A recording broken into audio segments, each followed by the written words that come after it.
देखिए, हमें समझना पहले ये है कि जो इकोनॉमिक डिजाइन है, चाहे वो अमेरिका में है, चाहे यूरोप में है, चाहे वो भारत में जिसका पालन हो रहा है, वो डिजाइन ही यही कहता है कि एग्रीकल्चर को खत्म करना है। हमें ये समझना बहुत जरूरी है। अब देखिए, अमेरिका में किसान खत्म हो चुके हैं, हार्डली 2% से पॉपुलेशन से कम रह गए हैं। यूरोप में हर मिनट में एक किसान खेती छोड़कर जा रहा है, और भारत में और चाइना में या डेवलपिंग कंट्रीज में अब सारा जोर है। अभी आपको याद होगा, रघुराम राजन साहब भी खुद कहते थे कि सबसे बड़ा रिफॉर्म भारत में तब होगा जब हम खेती से लोगों को निकालकर शहर में ला सकते हैं, क्योंकि शहर में दिहाड़ी मजदूर की जरूरत है।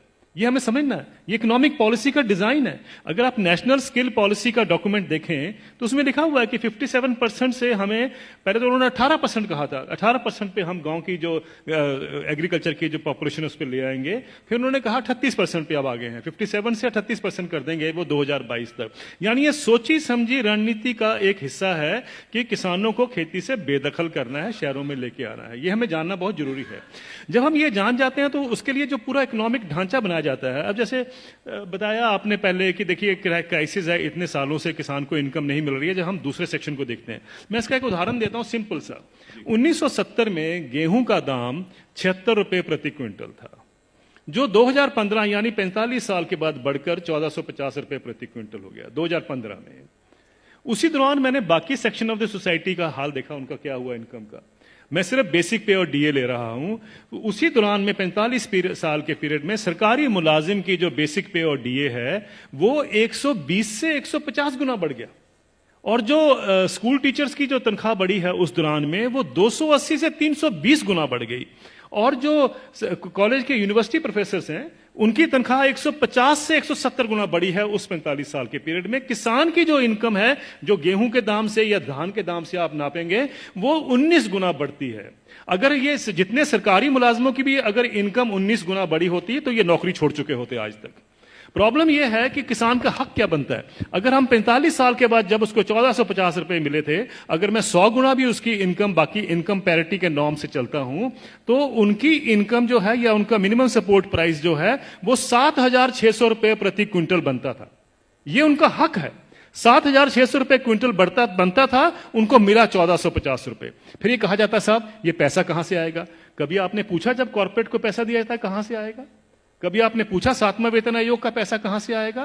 7वां वेतन आयोग जब सारे देश में फैलाया जाएगा, अभी तो सिर्फ सेंट्रल गवर्नमेंट का है, तो क्रेडिट स्विस बैंक की स्टडी कहती है 4,80,000 करोड़ रुपए हर साल एडिशनल खर्चा होगा। किसी ने नहीं पूछा कि पैसा कहां से आएगा। किसी ने नहीं कहा कि फिस्कल डेफिसिट बढ़ जाएगा। आप किसान को 2 लाख रुपए दे दीजिए, 2 लाख करोड़ रुपए अनाउंस कर दीजिए साल का देंगे, हाहाकार मच जाएगा इस देश में। अरे ये पैसा व्यर्थ जा रहा है, ये लोग डिजर्व नहीं करते हैं, ये सारा कुछ होगा, फिस्कल डेफिसिट बढ़ जाएगा। लेकिन इंप्लॉइज के लिए किसी ने कहा फिस्कल डेफिसिट बढ़ जाएगा।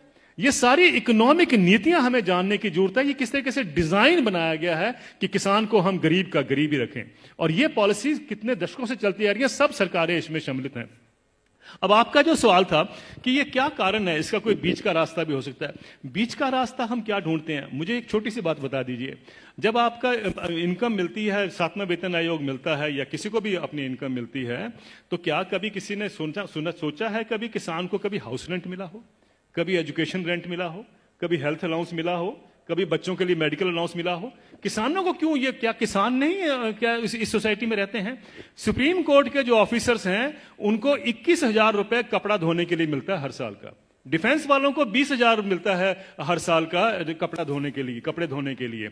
और वो लड़ाई कर रहे हैं आजकल, डिफेंस वाले कह रहे हैं कि साहब सुप्रीम कोर्ट वालों को ज्यादा क्यों मिलता है, हम तो बॉर्डर पे रहते हैं। मेरा यह सवाल है, क्या किसान के पास कपड़े नहीं होते धोने को? कभी आपने सुना है कि किसान के कपड़े के लिए 20,000 रुपए भी कभी उसमें ऐड किया गया हो? मिनिमम सपोर्ट प्राइस में क्या करते हैं हम, जो उसकी लागत लगती है और फैमिली लेबर जो लगती है उसको जोड़ लेते हैं, बस यही। और अभी तो एम्प्लॉइज के लिए 108 अलाउंसेस भी होते हैं। अभी तो तनख्वाह और डीए के बाद 108 अलाउंस मिलते हैं। जिस भी सज्जन को 108 अलाउंस मिलते हैं उसको तनख्वाह की क्या जरूरत है, मुझे ये बता दीजिए। लेकिन अगर मिलते हैं तो मैं ये नहीं कहता कि नहीं मिलने चाहिए, लेकिन क्या किसान ने क्या गलत किया है कि उसको नहीं मिलते हैं? मैं ये कहना चाहता हूं, कभी किसान के एमएसपी में हाउस रेंट जोड़ा गया है, कभी उसका मेडिकल अलाउंस जोड़ा गया है, कभी उसके बच्चों के लिए एजुकेशन अलाउंस जोड़ा गया है? क्यों? क्या उसने बच्चे नहीं पालने हैं? हम ये क्यों मान के चलते हैं कि किसान तो हमारे देश के ऊपर बोझ है, इसके ऊपर हम दान कर रहे हैं? आप दान नहीं कर रहे हैं, आप उसको एक्सप्लॉइट कर रहे हैं, आप किसान को निचोड़ रहे हैं और उसी के साथ आपकी अर्थव्यवस्था चलती है। यह अर्थव्यवस्था के जब तक हम ढांचे को नहीं देखेंगे, हमें समझ नहीं आएगा कि किसान को मार इतने सालों से क्यों पड़ रही है। क्या